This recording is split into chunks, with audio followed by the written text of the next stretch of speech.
Samba ndax li ma déggul li ma comprendre lu yow aussi bokk nañ ci xalaat wala bokkuñ ci xalaat man dama jàppoon ni président de la République dañ ko tënk ci ay délais pour mu nommer son premier ministre dégg nga li nga xam ne moom la ci professeur Ngouda Mboup wax lan nga am ci loolu yow. nous sommes des universitaires moo tax je soutiens toujours Ngouda ndax xam naa effort intellectuel bu mu def xam naa effort intellectuel bu mu def ba justifier lu tax mu war a ñëw mais moom moo ko xëy suba dindi ko. waaw xëyaat suba indi ko lu tee mu ba mu ko indee kay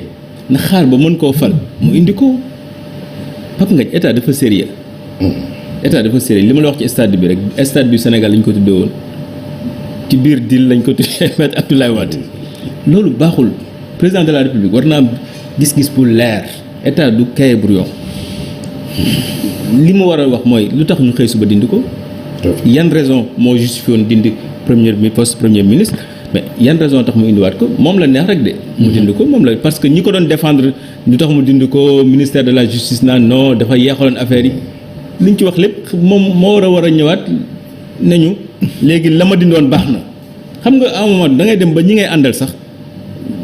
voilà quoi moom daal ni mu ko bëggee noonu la koy defee mais ba mu décidé ne da koy indi xam na lu taxoon mu bàyyi ba élection yi les élections locales yi commencé mu indi ko parce que xam na dans son parti xëy na am na ñoo xamante ni bu leen bëggee liggéeyloo dina teg poste bi mel ni lu koy yëngal gars yi xam ni bon am poste bi am na donc même bu dul affaire locale mën nga am leneen faire donc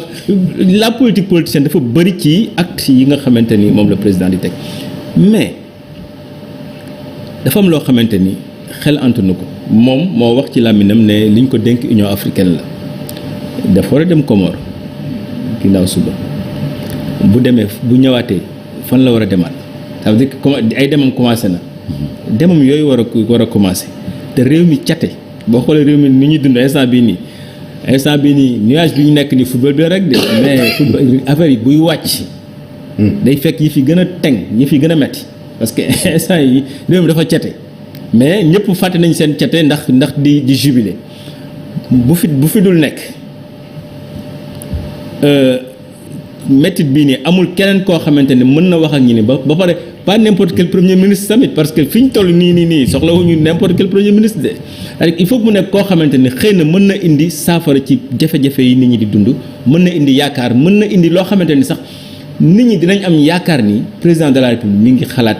bàyyi nguur gi. léegi bu dee PM est-ce que du nekk dauphin à la fois. loolu moo ma gënal Pape il faut que président Macky Sall xam ni. kenn ku ci nekk ci ñun xëy na am nga. mais xam nga loolu aussi du yomb. PM dauphin à la fois. xam nga loolu du yomb nga tànn ko de. xam nga loolu mu neex ko. waaw mu neex ko. moo gën ci mais xam nga ni du yomb. mais du yomb moo tax xam nga bu doon PM simple du compliqué. mais moo tax mu bañ a toog di dem rek di bëgg a justifier voyage yi moo tax toogagul pour defar affaire bi mais dina toog dina ko defar parce que le président moom it ni nit ñi di surfer ci bonheur bi nii da ciy surfer moom tamit instant bi nii mais dinañ yeewu suba toog mu xam ni lii àndul ak lii il mënatul nekk Union africaine di voyage lu bëri réew mi front social bi yëngu amul ku mu fi bàyyi te ku mu fi bàyyi nag il faut que le président Macky Sall wóolu kenn il faut que mu wóolu kenn parce que ni nit ñi bàyyi defa ni ñi mu àndal ñëpp xëy na amul ci kenn ku ci capable te mu ànd ak ay nit ñoo xamante ni am nañu xam-xam yàgg nañu ak moom ànd nañu ak moom politique ànd nañu ak moom xeex mais il faut que sénégalais yi am koo xamante ni ci lañ jàpp ni kii sax mooy tax ñu jàpp ni président du dem 2024 parce que wii nii noo bi xale yi mën nga leen nax naan du ma wax waaw du ma wax déet mais mag ñi dañ naan même boo waxul waaw sax am na ku muy waajal Abdoulaye Wade loo ko bañ da ngay xam ni kii nii da doon waajal doomam ñorul mu bëgg a def 3e mandat. mais président Macky Sall y a personne autour de lui boo xamante ni nit ñi mën nañ ci am yaakaar le fait que nit ñi amuñu ci yaakaar sanction yi muy am yëpp ci élection yi tant que nit ñi amuñu lu gis-gis bu leer que ni kii kat mi ngi waajal bàyyi xëy na kii ñii dinañ ci d'accord parce que ku mu fi mën a teg dina am ñu ci d'accord dina am ñu ci d'accordul maintenant nag munoo yor pouvoir ne ni ma ko yoree noonu laa koy téyee bay dem jox ko ku ma neex te du am ay conséquences parce que mu neex ko mu naqari ko dans son parti dina am ñuy génn dem ci opposition bi am na ñoo xamante dinañ nekk ci jóge ci yeneen parti aussi fekk si kooku mais il faut que mu jiital kenn ki muy jiital nag moom dina politique dina xam administration dina dal xelu sénégalais yi kooku moom xëy na yenn saa dina jéem wut soft power parce que élection locale yi législative yi dañoo xaw a jege. D'accord. Il faut que mu jéem a gérer. ok alors professeur est-ce que yaakaar nga dina yomb ci un gouvernement notamment le président Macky Sall ci presque 5 mois des élections mu dugal fi un gouvernement parce que gouvernement bu fi duggee yaakaar nga bu ñu génnee ci local yi du am coppeeku est-ce que yaakaar nga itam ni mën nañu wéy ba fii ba législative yi plutôt te du ñu am premier ministre du ñu am gouvernement. non loolu man xaaratuma ko sax xam nga lan moo tax. xaaruloo lan. ñu continuer di violer constitution bi nii. non yow violation nga ko jàppe man loolu mooy sama problème. bàyyi fa laay ñëw xam nga lu tax ma wax la ko. opposition bu Sénégal ñoom ñoo deful seen rôle te wax naa ko waxaat ko ba ñuy supprimer ba ñuy indiwaat poste premier ministre defuñu seen rôle parce que bu ñu ko defoon dama ni man yàgg naa toog ne leen le poste de premier ministre le premier ministre fait partie de notre patrimoine constitutionnel. kan moo créé mot primature du Senghor pourtant le régime de cabinet gouvernement cabinet régime parlementaire Angleterre la jóge mais am na lu ñu ci jub Senghor ma ko defoon même moom dafa juum dindi ko delloo si Abdou Diouf def delloo si président Abdoulaye Wade mosu koo laal léegi ñoom bi ko président Macky Sall di indi mënoon nañoo def sax benn amendement bu fi nekk mooy lan fii képp ku fi ñëwati di dindi poste premier ministre ndax yaa ma neex bés boo ko defee assemblée nationale tas na dañuy demaat élection législative kon balaa nit di ko laal dina ko laalaat dina ko xoolaat ça devait être ñoom seen taxawaay beneen bi si topp ñoom tey maa ngi koy wax même du point de vue symbolique mënoon nañoo dem cour suprême saisir ko du point de vue d'un référé ni ko dañu bëgg nga enjoindre le président de la république ñun député yi pour mu nommer premier ministre parce que suñu liggéey taxaw na te article 52 lii da koy vote lii da koy nësaxal même bu juge doxul raison dina am lu mu def du point de vue politique moom laa wax c'est-à-dire que temps de latence bii président de la république nekk moom la Xaadim wax man ma lay fekk ci bàpp gis nga président de la république mbir yi daa leeragul ci boppam man dama jàpp ni défaite politique bi mu am nii da ko bett man loolu laa jàpp parce que man élection bi li ma gis mooy sénégalais yu bëri ci biir mbañ gàcce gi sax am nañu fa changé fi ñu bëggoon voté beneen bi ci topp mooy comme ni nga ko waxee jusqu'à présent préparé gul kenn xam nga suñu doyen dafa bind sa thèse sur la succession du chef de l'État le doyen El Hadj Mbodj c'est l'un des meilleurs constitutionnalistes du Sénégal am na lu mu ci wax man nag xam naa ni président de la président de la République bu Sénégal ni ñu koy tabbee ni ñu koy changer am na foo xam ni boo fa yeggee te préparé woo kenn mooy kooku soit forcing la bëgg a def pour dem def troisième mandat wala perte na nguur ga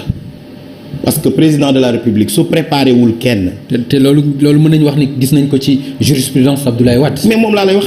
moom xoolal dama ni. tout forcé na perte na le professeur El Hadj Mbodj soo liiree thèse am dafay wax carrément nan la ñu war a def ba nga xamante ne la succession doit être démocratique paisible claire maintenant président Macky Sall comme tey préparé wul kenn man mu ma gëm ni génne na troisième mandat ci xelam. beneen bi si topp mooy. ni mu toogee nii bàyyi temps de latence mooy maanaam moom comme partem préparé wuñ kenn pëcc xool nar a indi comme ni ko Xaadim waxee parce que am na ñu am ambition ñoo xamante ni dootuñu ko fa xaar mais am na ñoo xam ne aussi mën na leen a tënk boo jëlee ku mel ne Amadou Ba tey bu ñëwoon ne ko ah man de du ma la def premier ministre waaye yaa na la jiite élection législative yi xam nga kooku mënatu la yëngu da nga ko tënkaat beneen 5 mois donc loolu ay stratégie la yoo xamante ni un jeu boo xamante ni c'est flou man li ma gëm mooy président de la République en tout cas li ci des moom ak waa këram la mais la constitution du Sénégal nañ ko sàmm moom dafa war a nommer un gouvernement actuellement parce que l'architecture institutionnelle dafa doxul parce que pourquoi doxul yow Pape yow même gis nga ko ci réew mi est-ce que xam nga ni tey jii nii les problèmes sociaux yi ñu am mooy les ministres dans leur tête ils sont déjà partis président dama fi woon remercier leen conseil des ministres. dégg naa loolu. ba pare ne leen préparer vos cartons waaye ñooñu nga defee ni ñu ci bëri dugg nañ mbooy gi tey dem wuti ay sëriñ ak yooyu et cetera nañ ko wax te dee donc il faut moom mu rétablir loolu ñu nommer un gouvernement ñu dem liggéey fii ak 5 mois nag maintenant kooku sénégalais yi ñooy décider ku ñu jox majorité nga gouverner assemblée nationale mais xam naa ni ce qui est en train de se tramer il y a beaucoup de choses dans sa tête mais forcément su tabbee ki mu war a tabb mbir yi dina leer. d'accord alors Khadim Bamba ñu ñëw ci benn ponk xam naa mooy bu mujj bi rek muy xeex bi nga xam ni waa ànd sàmm jikko yi sumb nañu ko muy lu jëm ci criminaliser wàllu góor jigéen ci biir réew mi. mu demoon assemblée nationale amuñu fa ndam wàcc nañu bari ki démb am na sax ñu jàpp ni ponk boobu bokk na ci li nga xam ni indi na jafe-jafe ci élection locale yi ñeel ñi nga xam ne ñooy Benno Bokk Yaakaar xeex boobu nan nga ko gisee ak réponse bi nga xam ni itam état bi joxe nañ ko ci ndax loolu doy na la wala doyu la. bon man nag comme je ne suis pas juriste xaw ma criminalisation xam naa ne après Ngouda dina ci tontu mais comme ñun ay jullit lañu. dafa am loo xamante ni ñëpp ay pères de famille lañu luy raam ci ñag bi la jëm te pour man combat wu waa ànd sàmm jikko yi yëpp dañoo gis luy raam ñu bëgg mu bañ a egsi. njiit réew boo ko jiitee ñi nga jiite gënoo leen parce que le président Macky Sall man li ma jàpp boobu mën naa jum man xam naa ni. ay faral góor jigéen yooyu mu wax mënu ko cee dugal loolu laa jàpp ndaxte njaboot la yor comme ñëpp ci ñun. te wax na ko aussi. wax dëgg yàlla donc loolu en tant que président de la République am na ci ay position yu mu jël ñëpp gis ko. maintenant dafa am yoo xamante ni àdduna dañoo nekk ci benn mondialisation boo xamante ni dëkk yu mag yi dañu am benn position bu ñuy taxawee ci xaalis bi wër ci àdduna bi boo xoolee par exemple lu mel ni Banque mondiale wala FMI. États-Unis détiennent 17,5% des parts te boo amul 86% des actionnaires mënoo am seen financement te donc sans États-Unis 83% nga am donc Barack Obama mën na ñëw fi wax ak yow ne la ubbi porte góor jigéen nga fàtt ko yenn financement yu bëri mu xañ la ko donc état day jéem a naxante am lu mu téye fii waaye pour am yenn financement yi mais da ngay déglu sa dëkk. parce que booy seetaan télévision tubaab yi mënuñu ci dara nga gis ni ñu fabriqué yoon yu ñu utiliser maintenant pour dugal ko pour jaarale waxi góor jigéen waxi yenn saa LGBT ba man xaw ma lu muy signé yoo xam naa ne yu bëree ngi ci. yooyu yëpp nga gis ñu koy joué ci ay film di ko wane ci ay dessin di ko dem ba France ba jàng seen xale criminaliser ko est-ce que réglé na ko nga yaakaar. mais mënu koo mondialisation c'est que yooyu mënu koo réglé gis nga afam yoo xamante ni ba àddunay tukki dafiy am. ba àddunay tukki sàcc dafiy am góor jigéen dafiy am fenkat dafi loolu yooyu société moo am loolu société lépp lay am maintenant nag nit ñi da nga leen di tiital da nga leen di xupp suñu borom sax ci alxuraan dañu xupp pour ñu xaw a moytu tuuti borom kër yi famille yi bu ñu dajaloo ne dañu sàmm dafa am loo xamante ni mi ngi ñëw nañ ko carte mais est-ce que xupp boobu du am inconvénient par exemple tey ñu bëri ñi nga xam ni am nañ exil lan la ñuy wax que suñu dëkk lii la ñuy def góor jigéen dañuy dóor dañuy rey dañuy tëj. man bëgg naa nañ daw dem mais yow yaa déglu sa dëkk gis nga président boo xoolee tey àdduna bi nu mu demee nii ba nga xamante ni xëy na mën naa am impact yi ci kanam tuuti. ñii am asile laa bëgg a wax quand même. moom laa wax dama ne boo xoolee tey àdduna bi xam nga fi ñu ne ni prix yaa ngi yokk te xëy na mën na gën a yokk bu conflit Russie bi ak Ukraine continuer ndax pétrole beeg gaz bu yokkee moom lépp a yokk mais Russie dafa am yoo xamante ni da koy bañ. pourtant mi ngi ci concert moom monde bi mais dafa am yoo xamante ni dëkk da ngay mën a déglu sa waa dëkk xam nga moom mi ngi fi président mi ngi fi jàpp na ni bu dee jàpp na ni sax looloo tax nit ñi voté luñ ko mooy na jàpp ni kon loolu moo ko fiy jëlee te bu ko fi jëlee dinañ teg keneen koo xamante ni li ñooñu bëgg la ñuy def réew boo ci nekkee ñu bëri bëgg lii defal loolu parce que ñun tamit pays musulman lañu nit ñi nangul nañu ni Sénégal bokk na ci ñetti pays yu ëpp ngëm ci àdduna bi ñett. nit ñi muy chrétien muy musulman. bu ci jiituwul kay. voilà muy chrétien muy musulman parce que ñun Inde Pakistan pour te dire que xëy na Inde ni ñu gëmee seen bu kii ba pare di joxe seen bakkan nag waa Inde ak Pakistan mais ñett ni ñu gëmee dëkk yooyu seen ngëm day tax yow président am na décision boo koy jël dans le concert des nations da nga lay naan man sama dëkk li Macky Sall waxoon ba Barack Obama pareeguñu mais day romb foofu da leen wan ni lii su ma ko deful coow instabilité nga indi sama dëkk président sax. mën na caa jóge ñu indi keneen koo xamante li ñu bëgg la ñu defal donc 99% de croyants ci benn dëkk te loolu dafa baaxul ci réew. man ay waxi homosexuel yu demee noonu wax dëgg yàlla man je me dis que un président. da koy régler et on passe à autre chose. voilà professeur ci point boobu concernant ànd sàmm jikko yi seen xeex ak yéene bi ñu amoon assemblée nationale sottiwul gis nga rassemblement bi ñu def la fois passée mel na ni ci ñoom sax annoncé nañu la couleur pour dem assemblée nationale ci législative yi nan nga gisee combat boobu. waaw man maa ngi ciy doog a wax sax ñu ngi ciy doog a laaj d'abord ay sénégalais lañ. tout le temps dama koy wax sax dama naan suñu texte constitutionnel yi dañu ciy fàtte di wax ne nous sommes des républiques africaines. loolu am na solo parce que constitution miroir magique la boo ko xoolee war nga xam suñu trajectoire ak suñu identité. Allemagne moom moo créé la notion d'identité constitutionnelle xam nga lu tax ñu créé ko seeni juge ñoo ko créé teg ko ne lépp li nga xamante ni Union européenne daf ko jël te ñun méngoowul ak sunu doxin ñun duñ ci ànd parce que sunu identité constitutionnelle day doon bouclier day doon barrière. France 2004 seen conseil constitutionnel taxaw moom it ni ñun sunu identité constitutionnelle mooy lan lépp li nga xamante ni nii bokkul ci ñun même bu ñu ko Europe buggee teg identité constitutionnelle boobu la ñuy brandir faxas ko teg ko fële. Xaadim ni mu ko waxee ñun dañu am au-delà bu ñu nekkee sax ay jullit suñuy valeur te les valeurs culturelles dañu ko inscrire dans le préambule de la constitution du Sénégal kon dama jàpp ni gouvernants yi ñi nga xam ne ñoo jiite réew mi dañuy déglu askan bi ci loolu parce que dama jàpp ni. mais au-delà de criminaliser ko est-ce que. loi amul loi bu ci. man dama bëgg a wax rek mu leer. waaw parce que déjà lii nga xamante ni mooy acte contre nature. loi bi teg na daan. ok ku ko def. mais aussi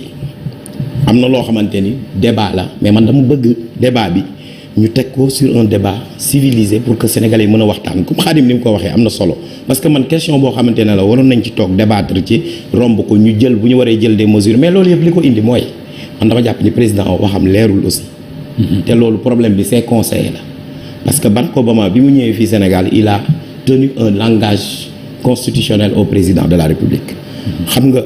Hans Kelsen c'est l'un des plus grands juristes dafa ne la démocratie sa nature et sa valeur deux types de règles ñoo koy dox la liberté et l'égalité bi mu ñëwee fii daf ni ko man égalité laa gëm Cour suprême sax wax na sur les droits des homosexuels soo giwee donc il tenait un discours constitutionnel mais président daf ni ko ñun le Sénégal n'est pas prêt mais mën nañ ne kii n'est pas prêt se prépare donc loolu du langage bi dañu war a wax ne l'homosexualité porte atteinte à l'identité constitutionnelle sénégalaise et ça porte atteinte à l'ordre moral lu maa ko créé de juge français moo ne l'ordre moral c'est le minimum d'idées communément admises par la moyenne des citoyens dans une communauté donnée maintenant problème bi nag fan la criminalisation bi man en tant que juriste soo ma laajoon dama ni man gisuma yoon boobu xam nga lu tax parce que c'est une disposition superfétatoire c'est-à-dire maanaam loo xamante ni redondance la parce que su fekkee acte contre nature déjà pénaliser nga ko maanaam ku ko def ñu teg la ay daan wax nañu dem ca constitution ba ñu def fa ne dëkk bii ñuy wax Sénégal ñi nga xamante ne ñoo fi mën a takk sëy mën a nekk góor ak jigéen la maintenant loi warul dem vers l'excès dafa war a maintenir équilibre aussi parce que man dama jàpp ni loolu il faut ñu waxtaan ci parce que bu fekkee dañu bëgg a dugal lépp ci code pénal bi mënta nekk donc il faut ñu xool parce que man li tax man France ba mu fay am fa la ma fekkoon man doon jàngale